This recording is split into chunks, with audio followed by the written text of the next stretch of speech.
Welcome to the intersection of technology, cybersecurity, and society. Welcome to ITSP Magazine. Knowledge is power, now more than ever.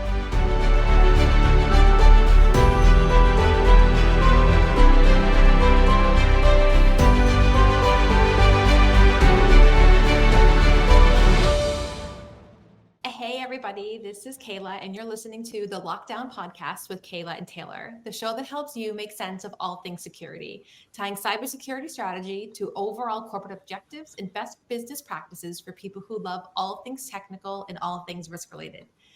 I am so excited for today because we are talking about governance, risk, and compliance, a topic that has become front and center over the last few years, but still eludes so many people. And I'm excited because I have one of my favorite people here. Sonal Agrawal from Sprinklr is here to talk to us about GRC, but I would allow myself to take a step back for a second and allow you to introduce yourself, please. Sure. Hi, everyone. This is Sonal. I'm a director of GRC at Sprinklr. I've been with that company for about now 2 years. And before that, I was in GRC with Kayla at Log Me In. And so, yeah, we're just continuing on. That's amazing. I am so glad to be able to sit on the podcast with the both of you, just because, as we had talked about, I am not a GRC person at this point. I'm working on understanding GRC better. But Sonal, I would love to understand, how long have you been in GRC? What types of industries have you been in? What's been your experience with GRC up to this point? Sure. So I actually started my career at Deloitte, where I was in audit. So I was doing IT audit. This is when IT audit was completely new. It was all being developed as I was progressing. And I was with Deloitte for about 5 years. And then after that, I went on working with different mortgage companies. I was living in DC at the time. So it was Freddie Mac, Fannie Mae, all of those. And they were going through their own little crisis at that time with the housing crisis. So it got very interesting. But I did IT audit there.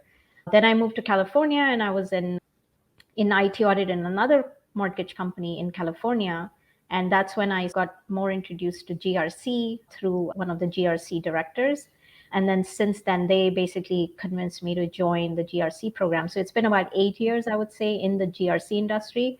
But I would say the audit profession and IT audit was a good transition into GRC, because you're basically going from being testing and giving findings to going in and helping people fix issues beforehand, and going from being hated to not being hated as much.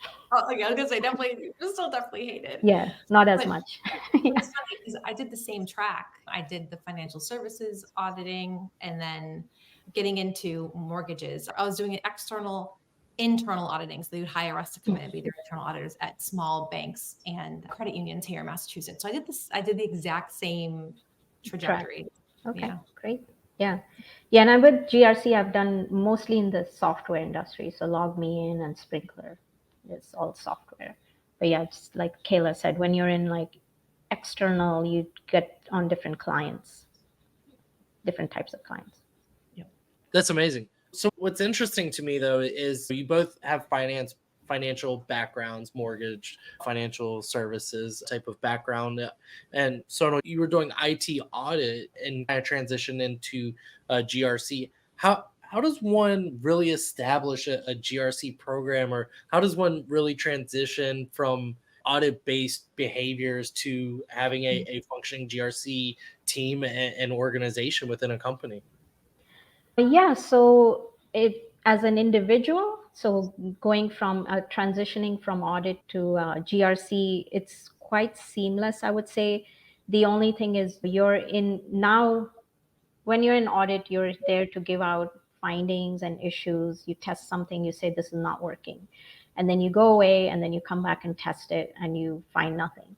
On the GRC side, it's quite interesting because now you're helping solve the issues and you're in the midst. And that's actually hard because you pretty much have a pile of issues and you're saying, okay, now how do I resolve this in the organization? Which is then you have to talk to several people and problem solve. So you have to put on a you have to actually step up your game a little bit, because you're actually trying to solve a problem versus just give a problem and walk away. But if people are interested in doing that, and if people like doing that's definitely easier, but it does take some transition time. And yeah, go ahead. I was going to say, I think you're 100% right. It's more of a partnership when you're in GRC. Yes. You're partnering with the business to understand their needs, instead of just being like, you said you do A, B, and C, you're only doing A, C, and D all of a sudden pops up. That's a problem. And you're actually working better with them instead of blaming and shaming when you're in the audit world. So I think you're right, 100%. Yeah, exactly. And then in terms of setting up an GRC program, Kayla did it, and I think I just followed suit at this current company. But you want to look for, it's basically trying to find that similar kind of, you want to find the right talent. So I do look at people who've had auditing experience, but then it's also what can you do more than just sit and audit, and how do you interact with people? And how interested are you? Because you really want that interest factor as well. Like, how motivated and are you to sit and problem solve? Because you're never going to know everything. And so you'll have to figure a lot of things out. So Can you tell my wife that? No. Oh, okay. So it doesn't extend past GRC. Got it. Kayla, obviously we've talked a lot about your experience. What's been your approach to building that program, or really making sure that it's established within organizations and has longevity? You have to understand where your company is going. If you have a company, so when I went into LogMe and now Go2, they were already a publicly traded company. GDPR had just happened, and we actually worked on that program with the legal counsel, and there were 23 products in the portfolio at that time. I don't realize if you realize how big it was when you look back, it was massive. And you have to understand what they want to do. So when I joined, there was no talk of going private, which they ended up doing at the time. But we're like, okay, we're a publicly traded global company that has to adhere to global privacy laws, and CCPA was becoming a thing. So we knew we had to establish something that would be able to pivot, which, if you haven't listened to us before, pivot's my favorite word, because you have to be able to be flexible and move around. And that's really what GRC enables an industry to do, a company to do. And there were a lot of things I think that we learned along the way about what we needed as a team. So I think we started with, it was 3 compliance when I joined, right? Mm-hmm. You and 2 others. Yeah. And we expanded into the risk, technical privacy, and then a regulatory compliance manager, and then an intern. So I think we ended up with 8 or 9 people on our team towards the end of my tenure when I left. And just being able to know what industry you're in, where you're going, and being plugged into your CISO and what they're like, what do they know? Because they hear all the things first. And obviously they can't always tell you what's exactly happening, but there's little clues and things along the way. Yeah. So, yeah, I think, definitely. I agree. I think like a lot of it, customers also guide where you should be going, because a lot of times they'll ask for certain things. A lot of it is usually with a compliance standpoint. Mm-hmm. So that guides a lot of, okay, and now I need this compliance or that compliance. But then once you have that, then you start going into more the risk management, which gets even more interesting. So. Yeah. And I think for what I've learned is that when you think governance, risk, and compliance, GRC, the R is the biggest part of your program, because that drives what outcomes you're going to have and helps you to meet your compliance needs. And then you provide transparency upstream for the governance. So would it be little g, big R, little c? Is that how? That would be a really ugly logo, but yes. So it's really interesting that you guys talk about that, and you talk about risk and obviously governance of customers, governance of compliance itself, compliance frameworks, risk registers, all of these things. But is there, like, when you start talking about building GRC or coming into GRC, is there a standard way that you should set your program up, or is there a standard way it should operate based on whether it's the industry that you're in or the frameworks that you're supposed to abide by? Like, how does one go about standing up a GRC function, and what standards should they follow when trying to do? Yeah, I think a lot, we were saying risk is very important, but I think a lot of the initial, when you start, the C is what is driving a lot of the initial asks. So when I first came to Sprinklr, it was like, oh, these are the compliance programs we have to do because of customers and this and that, right? So you're pretty much, okay, I better do this. And that's the first thing. But then as you're working on those compliances, then you're building the governance part of it just so you can meet those controls. You have to have some governance just to give some guardrails and then be able to satisfy those controls. But then as you're having all these conversations, all the risks start popping up. And then you pretty much are in the middle of risk management. But the risk management is what drives a lot of the strategic initiatives, in my opinion, because they're usually in spaces where there is no process or there's no owner or it's completely broken and nobody wants to go there. And the risk conversations is where, which takes up a lot of time. But actually, when you finish it or when you're in the midst of it, you realize, oh, wow, it had such a big impact compared to like compliance, little things like, oh, you need to fix this password setting or you need to have this little approval in place and things like that. Those are all important, but not as much as like the risk part of it. Yeah, 100% agree with that, especially where we know that compliance doesn't always necessarily equal security. And What? I know that's a shocker for everyone I know, especially when Yeah. someone like me can admit it, right? Yeah. Yeah. You try not to admit it, but then you have to because it's like, it's not. Yeah, there's a lot out there right now. Like the technology is just moving too fast, and there are enhancements and new tools and new vendors and everything like that. And trying to compliance just can't keep up. Trying to, it doesn't work. And sometimes you have to have mitigating controls, I think is a word that we would use, but processes to say, okay, like this regulation or law is saying I have to do X, but I know that this is better over here, this Y or Z or combination thereof. So you say, okay, this is how I'm meeting this control. And you just have to document it and demonstrate that it's actually above and beyond. You're meeting the bare minimums, and then that tends to help. But it takes a lot of what was it that Val used to say, hearts and minds, like the Hearts and Minds campaign. Yeah. Yeah. That's very interesting. So it almost sounds like that it ebbs and flows in GRC and what's taking priority and what's taking precedence. Sonal, you said when you were starting, it's almost like the C is the capital letter and the R and the G come behind it a little bit.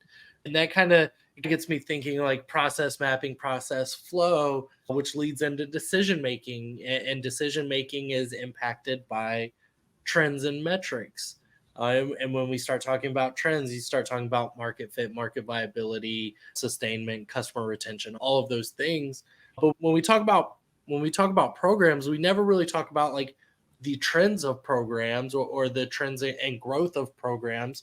So what are some of the trends that you see around GRC? Do you see increasing expertise in the area? Do you see, because I know for me, based on my background, spending a lot of time in like endpoint and digital risk, GRC was never really something that got brought up a lot. It was never really a big topic of conversation. But I would say the last 2-3 years of my career, it's, hey, do you have a risk register for this? Hey, did you make sure that this change isn't going to impact this framework? That's how long you've known me for. Huh, coincidence. Astonishing. Whatever, I taught you something, so it's fine. Yeah. I'll take the win. I at least know how to spell risk register now, so that's good. So yeah, do you see like growing trends of this program and this expertise in this area, or do you think potentially maybe it's just Kayla and I talked about this on one of the episodes, but do you think it's like a short-term fad of the next hot acronym, or do you really see that this is going to continue to grow and continue to blossom? Yeah, in my opinion, I feel like my work is just increasing. There's just a lot happening every day. There's more and more. There's a lot of compliances that are coming from different countries and different regions. So that's the C part, which always, like I said, is like, okay, the customer wants this today. Can you have a certificate to us by today? Right. So then you have to work on that. and then set the expectations like this is not going to happen today, right? But that kind of drives like then you do have to put some basic controls in place to even get that certificate, right? But like you said, you mentioned risk register quite a few times. That I'm seeing as an ask in pretty much every questionnaire or even audits. And when I first created this risk register, I would say it was almost like it was just to fill in the risks, and it wasn't like a true risk register. But then when you actually start, okay, now I'm done with the checklist part of the risk register, but let's actually talk about risks and get through this, then it gets really interesting. And that's where you do see a lot of change being driven. And and I see it's not just me saying, oh, risk is so important. I actually see other teams coming to me and saying, hey, this is a risk that I want to report, and can we get this done? Can we get this resolved? And so there are people, and they're even talking about risks in their own department, but also risks in other departments in the company saying, hey, I want this. So I would say like a lot of trending is shifting towards risk. And I do find that it's harder to find risk management professionals. Like I had a hard time recruiting for that because it's growing and there's not enough people to do that work. Compliance is slightly easier. I would say even like vendor risk management is something that is picking up a lot because we're all dependent on vendors at this point. I love that. Kayla, obviously we know that you continue to believe that GRC is just going to grow and grow. And I don't know that I'd necessarily disagree. I think that for me, as we continue to look at security evolution and we continue to understand developing threat landscapes, we do have to be held accountable for how are we responding? What processes are we putting in place? Are we ensuring that the processes we're putting in place are going to match, our overarching security compliance framework, right? So I definitely think it's growing, but I want it to grow the right way. I don't want just to flood a lot of people into a program that we don't get value out of anymore. Kind of like antivirus signatures. That was the boom for so long. Yeah. Static analysis of malware, and now it's like, all right, that worked for a little bit. Now, not so much. Yeah, and I think because there's always going to be an increase in the threats that are found. So you might maybe have an external pen test or an external threat assessment done.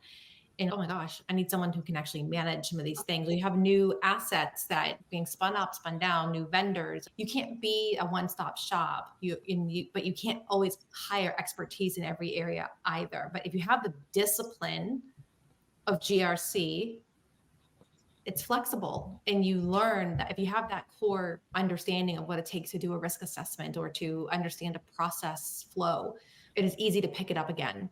I'm not an expert in like Kubernetes, but I could go in and assess and I'm sure you feel the same way with your role. If you were told to do something, you have those basic skills that you can just go in and build off of. And Google is your best friend always, insert browser name here is always your best friend to do those searches and understand those things as well. So Yeah, no, I totally agree. I think Kayla and I were just talking, there's so many problems that get thrown or concepts and things that come at you every day. I wake up and 5 things, new things. Only 5? And then, yeah, so that's 5, like maybe on a good day, but then you have to be like, okay, now where should I focus? But then when you have to drill down into each of them and be like, okay, what is the end? Like, how bad is this? And then you'll have to look at the risk again, the impact or the likelihood, and then say, okay, you know what, it sounded bad, but you know what, it's only affecting a little bit, and it's not that bad. Or it sounded really small, and actually, you know what, it's a big problem. So then you have to prioritize that way a little bit. That's what I have to do a lot. So yeah, same. Yeah, I love that. And it's very interesting. We've talked about threat landscapes. We've talked about challenges. We've talked about what's important in a GRC program and how to sustain it long term.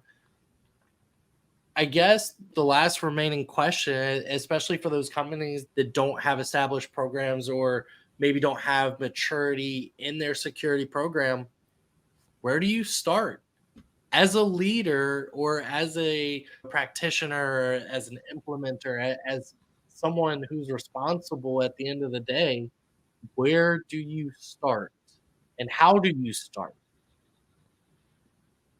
I can just go with how I did it. I don't know if it's the best way, but I say I started with establishing some of those policies and standards first, just to be like, okay, you know what? It's the Wild Wild West. Let's like put some gates in a little bit, right?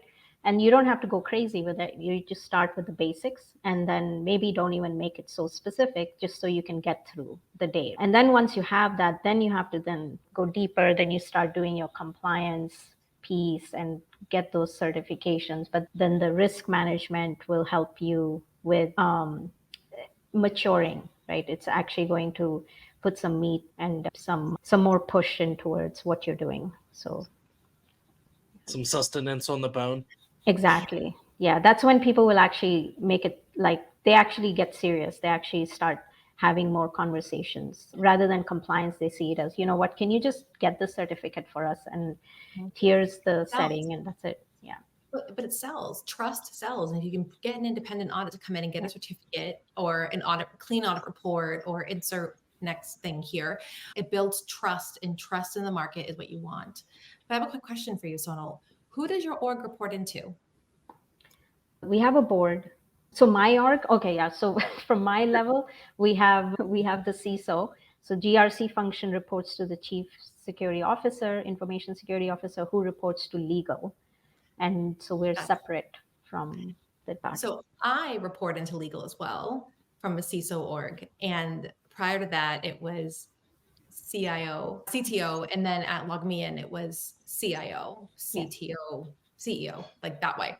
And I find it to be a lot easier because when you're starting a program, if you don't report into the legal team, partnering with them to understand that compliance and regulatory starting ground, but also you're like not just compliance with those things, but compliance with contracts, as Sonal mentioned before. What have you already committed yourself to? Because there's commitments that have been made by your sales team, put in writing that no one's told anybody else about.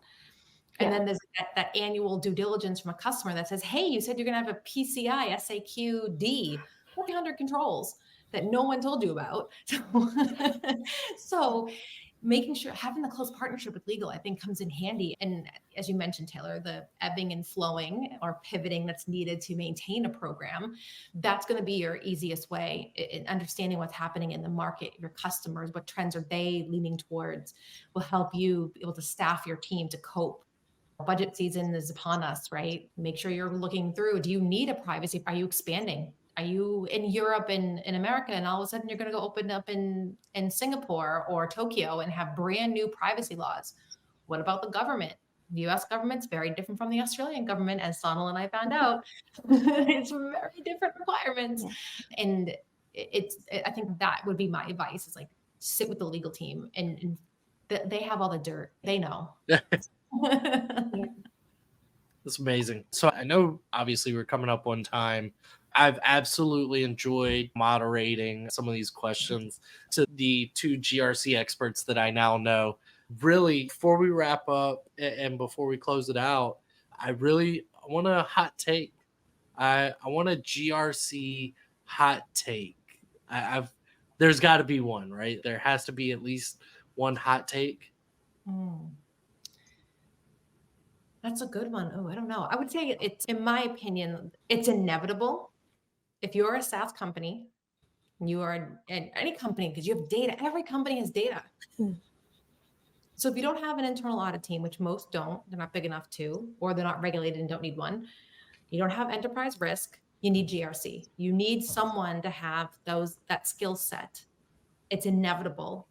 And it drives trust and value in the marketplace, whether you want to look at it as just a cost center or not. It tends to sit under the CISO org. It doesn't have to. It can sit under operations somewhere and be enterprise-wide versus just security-wide. Obviously, that's going to be more costly eventually, but whatever, right? To each their own. It's not going anywhere. So buckle up for the ride. You're going to find out a lot of things that you don't want to hear, but you have to hear, so that you can address it. In the days of CYA, especially right now with the SEC, with Uber and all the changes that are coming, you need to look under the hood. So just do it. That's my hot take. Do you have one, Sonal? No, I think you summed it up really well. I think, yeah, like people is, you have to have the right people. I think it's the partnership, right? Creating the partnerships with the people that you're working with on a day-to-day basis. I would say initially when I came in, people had a little misconception of what GRC even is, right? It's, oh, you're here to just get us certificates. But then once you partner with them and talk and have the conversations, they actually see the value, and then they'll come to you more than you go to them.